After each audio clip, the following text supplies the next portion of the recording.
Well, hello to our friends and viewers. We're coming to you today with our response to the sad news that Ann Widdecombe, former Tory MP turned Reform MP, and all round, I think in the later years, TV celebrity, and I don't know if there are words to describe Ann Widdecombe, who has just died.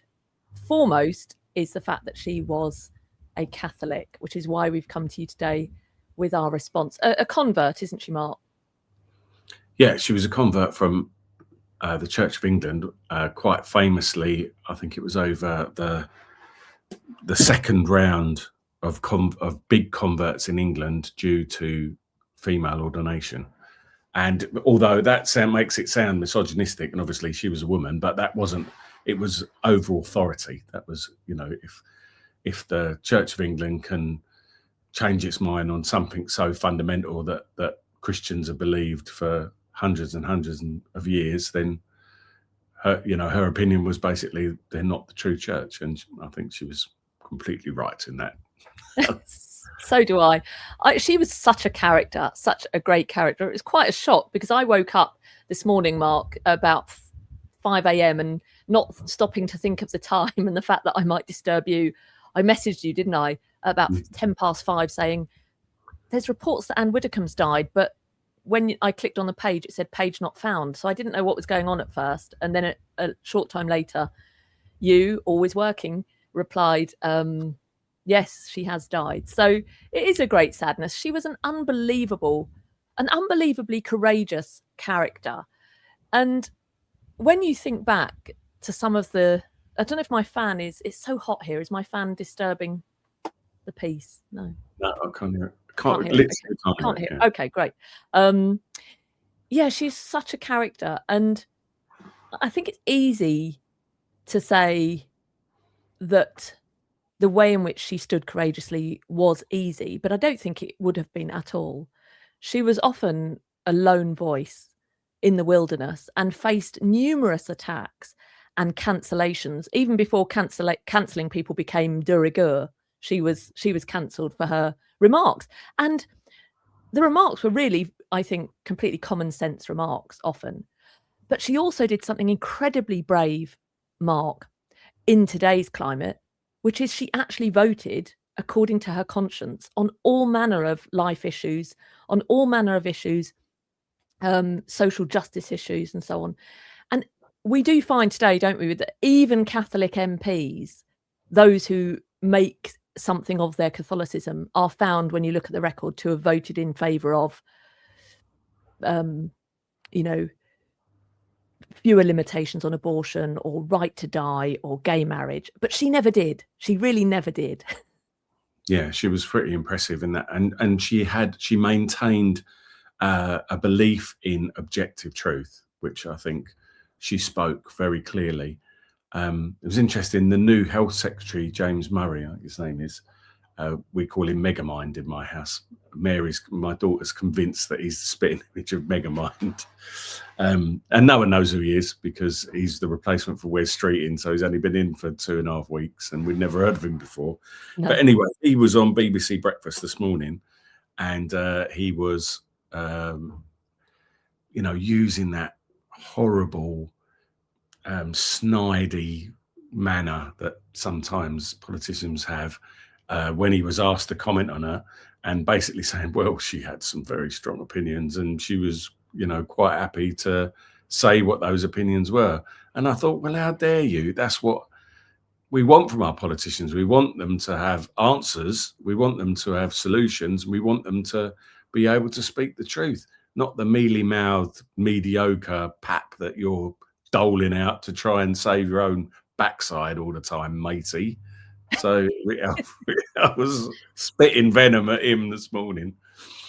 Yeah, quite. And I think people are hungry for that clarity, especially at a time, like you say, when we're just not getting it. And that leadership and that strength. You've just brought your so-called Megamind up on screen. And I must admit, I don't know. Is Megamind a person? Oh, for goodness sake, Katherine. Or just a...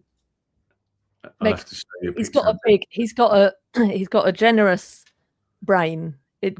Our Lord has given him a generous forehead, much like my own. I really, do you know what? people in glass houses. I'm not going to start getting into criticising people's looks. Don't do that to me. No, but and it's absolutely puerile. But anyway, I think he looks a bit like Megamind. Well, listen, you know what? Doesn't think like him, unfortunately. You know what I thought? Where better to go for a celebration of some of Ann Widdecombe's greatest lines, greatest moments, than the press who hated her. And we'll have a little rundown here of what has been described as her terrible track record. In her 23 years as an MP, she consistently voted against expanding LGBT rights. She claimed in 1999 that I do not think that homosexuality can be promoted as an equally valid lifestyle to marriage, but I would say the same about irregular heterosexual arrangements. Now, remember, these are all listed as reasons to hate Anne. So I'm reclaiming them and saying these are reasons to love Anne. In 2018 on Celebrity Big Brother, oh, she did that, did she? She claimed that the prospect of a romance between Shane and Andrew was disgusting. While hugging Brady, Janik said, "You might not respect our marriage, Anne, but you have to recognise our love." To which she replied, "Don't be disgusting." In a 2013 interview, yeah, oh dear. In a 2013 interview in reference to gay marriage, Widdecombe said, "I do not care tuppence what consenting adults do. It's not my business. What I do say is that the state must have a preferred model, and the model that has served us throughout the millennia is marriage, a man and a woman in a union that is generally open to procreation. Marriage isn't about two people. It is the basis for the family. That's why it's unique. And therefore, I think society can say we're keeping marriage for man and woman only." She made remarks about gay conversion therapy in a 2012 article for The Express titled "Helping Those Who Aren't Glad to Be Gay," claiming almost anybody can get help for anything from psychotherapists in this country, except apparently gay people who do not want to be gay. She went on to write that the unhappy homosexual should, according to gay activists, be denied any chance whatsoever to investigate any possibility of seeing if he or she can be helped to become heterosexual. And it goes on and it goes on. It's still a big thing at the moment, isn't it? They're trying to ban so-called gay conversion therapy, which basically means you're not allowed to, speak. You're not allowed to say what the church teaches about homosexuality, which is bizarre. It's just extraordinary. But it's really interesting. Marxist adjacent nonsense going on in the UK, more of it, isn't it? Yeah, I think what she expressed there is a really good point, and you've made it. We've made it before on our show, which is you cannot possibly, like, if someone says, "I've been straight," we use these terms. We don't buy into those terms, but we use them because that's the common parlance. But I've been straight and now I think I'm gay. It's all celebration. But if someone says, "I've been gay for 20 years and now I think I'm straight," that's terrible. You can't say that. And she's drawing attention to the hypocrisy of that. And she was getting cancelled, criticised. There were hate pieces written about her. She's commented on all sorts of things that are unpopular. She said that women stagger along pavements in 6-inch heels, scantily clad, falling off curbs to hail taxis in which they're sick. That leaves the law, which alone can bring back the concept of shame. If the police carried out the occasional big blitz in the city centres on a Friday night, drafting in extra manpower and pursuing every single person who was drunk in A&E or incapable on the streets, then people going out specifically to get drunk would risk finding themselves in court on the Monday with their names and photographs in the papers. That might be a deterrent to the wider stages of excess. She just didn't hold back all the things that you can't say that. You can't say that. Like that. And they're really, if you think about it, they're really interesting points, aren't they? That happy societies, I've really noticed this a lot about Dubai, that not so much now, obviously, because of what's going on over there. But in the last decade or so, there's been a great movement of anyone who was affluent. The way to show off your affluency is to move to Dubai. And, there's all this sort of media hype around the fact that it's really clean and there's great laws and all that sort of thing. And obviously it's run by Islamic Sharia law. It's run on that basis. And it's like, wealthy people enjoy secure societies where they know that there are strict laws and they're not likely to be, isn't that interesting? And it's almost like that. It's very difficult to get that balance right between, at the moment we feel in the UK, I think, and the state is ever encroaching into our lives. But at the same time, those of us who've got more conservative sensibilities would say, we need strict rules because society functions best when everyone understands what the rules are. And half of the problem is that a lot of those rules now have been eroded in the name of so-called freedom. And fundamentally, what we find it leads to is anarchy, increased anarchy. France won the football yesterday. I don't know if you watched football. I know you're a bigger football fan than me. Than you are. But as a result of that, I don't know if you saw there were riots in London. Because of the France win. Well, the Moroccans, the Muslims rioting, and this has become a real thing in France, hasn't it? Even when the French teams, when Paris Saint-Germain recently won help me out, Katherine. What did it win? Won the Premier League? No, they won Paris Saint-Germain.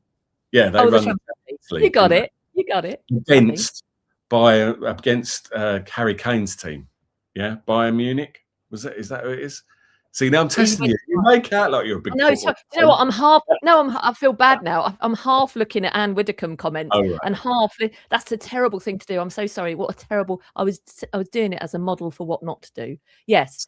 Yeah. Our lovely Harry there was Kane. A massive riot, wasn't there? Yeah. Do you remember there was a massive riot? Yeah. Well, the French love a riot. Yeah. The French love a riot. Yeah. Yeah, they do. But anyway. So sorry, is your point the Muslims are rioting? No. My point. No. Well, but that's a whole French colonial sort of debate. But the point is that we've got to a society. We've got to and again, it's coming back to the multiculturalism thing. I suppose we were talking to Sarah Kane about. Where the rules are are sort of so relaxed that people just think that they can behave however they like. And I see it, you see it, you see it more than me perhaps, but I'm sure we've had this conversation. I certainly have with my wife that I was in Stratford the other day and someone's just a couple of guys who are obviously not of English descent got out of their cars, chucking all rubbish on the floor, and you just kind of think, when did the country get like this? When did these sort of things become acceptable? And numerous things like that, where you just think there's no rule of it. It feels like the rule of law is being eroded, and yet at the same time, there's this encroachment of the state into society. And Ann Widdecombe saw these things very clearly, and for society to thrive, people need to feel safe, don't they? They need to feel that they can, that they're not going to be molested, abused and attacked when they're out on the streets, and they can carry out work within the guidelines, within common law, and you can live in and that is what civilized society means. Sometimes that means having a bit more draconian rules, doesn't it? Yeah. She didn't just see it; she said it. That's what marked Anne out. And that's why I really wanted to take time today to remember her and to keep her in our prayers and to give thanks for her, courage. Not everything she ever said I would go along with. I would say myself. That's not the point. She was a courageous woman of integrity. And I think that is something to celebrate in this day and age. It's interesting. What you were saying just then, I was with my friend recently. She's a white woman who's married to a man from the Caribbean, from Jamaica. And they often holiday in Europe, and they were saying now that the children are a bit older, they're thinking about going to the Caribbean for a holiday, maybe next year or the year after. And then she said, but the thing is, he said to me, it's not that easy in Jamaica because you go and they're not very, it's kind of understood that you go to the beaches and everything, and you shouldn't really be there because it's for the Jamaicans. And she said, so for me and the children who are not Jamaican, especially for her because she's white, entirely white.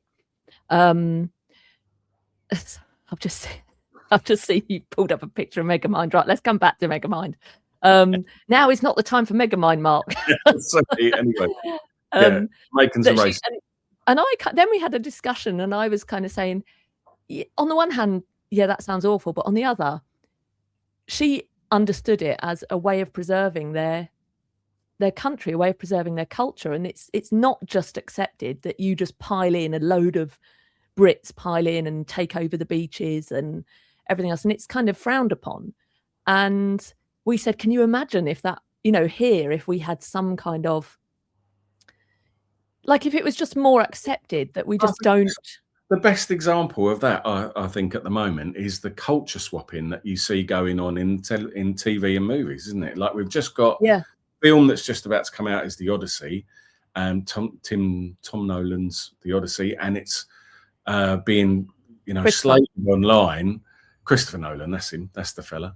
It's been slated online, and for things like that, there's transgender Elliot Page is playing a soldier in it, and she's. Did you see her in that interview? Like, did you see her in that interview? She comes out, God love her, in a tiny little man's suit next to an actual man who's towering above her, and my heart broke for her. Isn't it awful? It is. Yeah. But like Helena Troy is played by a black woman, and like, it's not about. It's just, if that was the other way around, this is the argument. There would be outrage, wouldn't there? And you'd be appropriating culture and all kinds of things. And it's the lack of clarity with those sort of attitudes that causes a lot of disquiet and a lot of the problems, because they're just and this is the thing that Ann Widdecombe did brilliantly. She saw through all of this and she just called it as it is.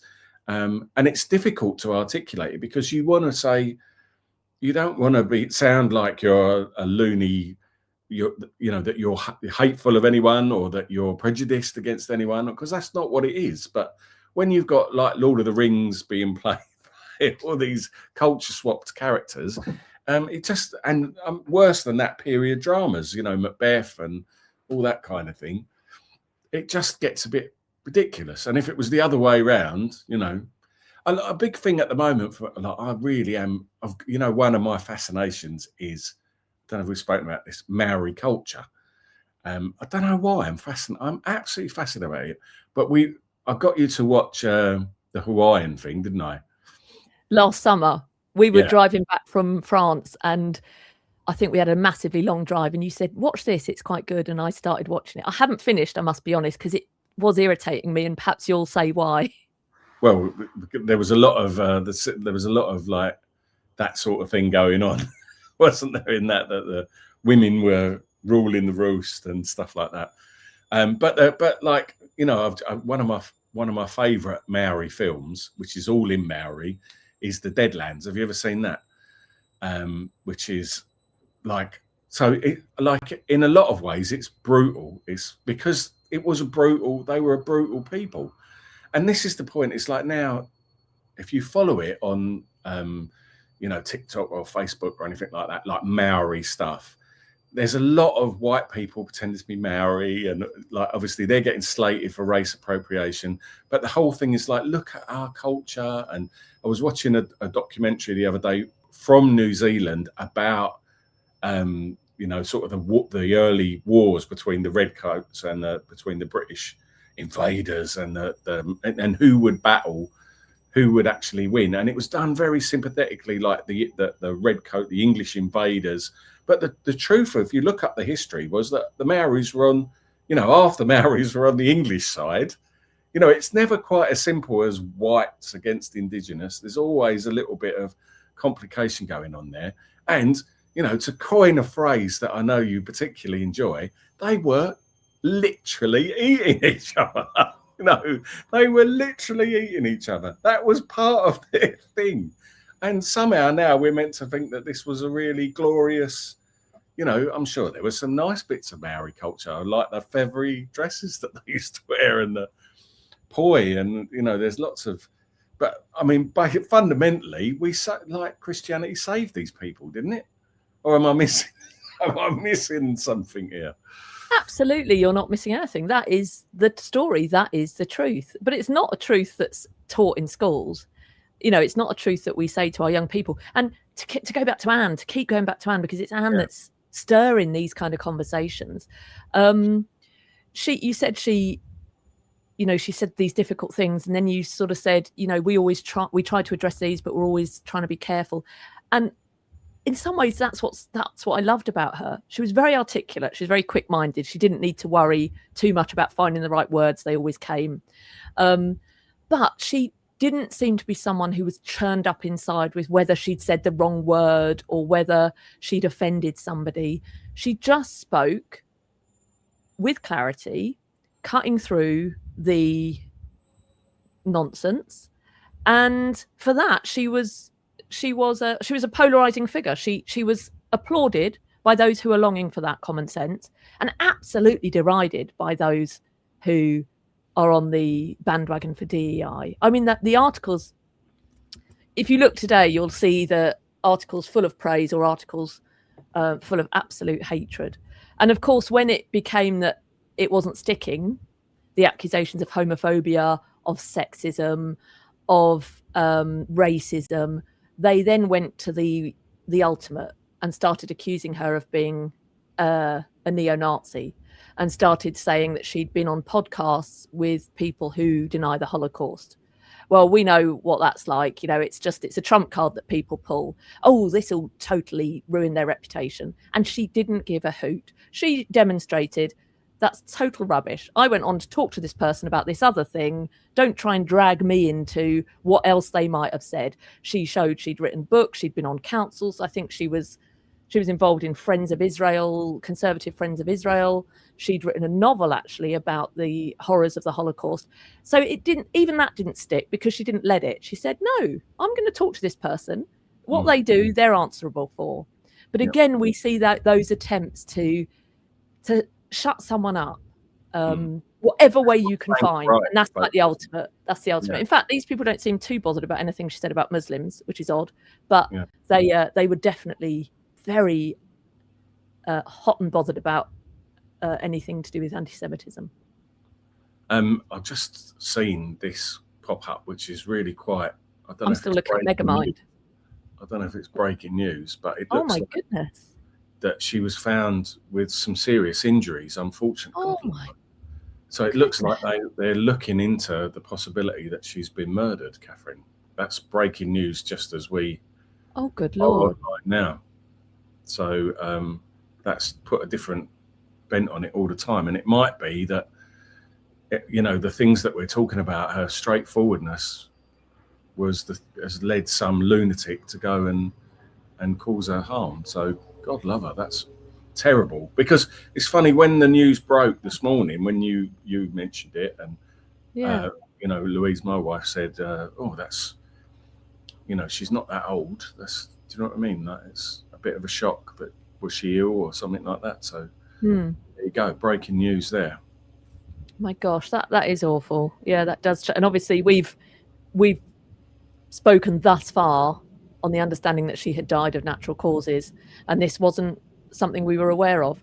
It doesn't change the point that she has now passed, and we just pray for her, and that the truth comes out, I suppose. What does that say then, Mark? So it says the Home Secretary, Shabana Mahmood, has urged the public to avoid speculation and allow the police investigation to progress.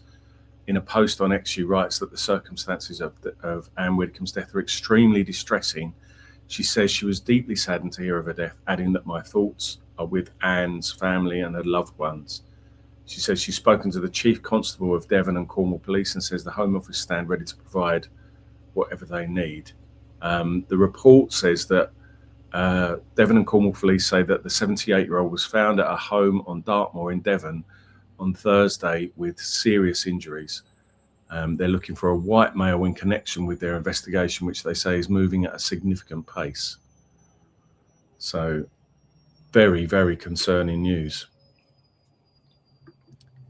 Lord have mercy. Mark, perhaps we'll just sign off with a prayer, and I'm sure more news about that will come out in the time following the release of this commentary. Yeah. Eternal rest grant unto her, O Lord, and let perpetual light shine upon her. Through the mercy of God, may she rest in peace. Amen. Amen.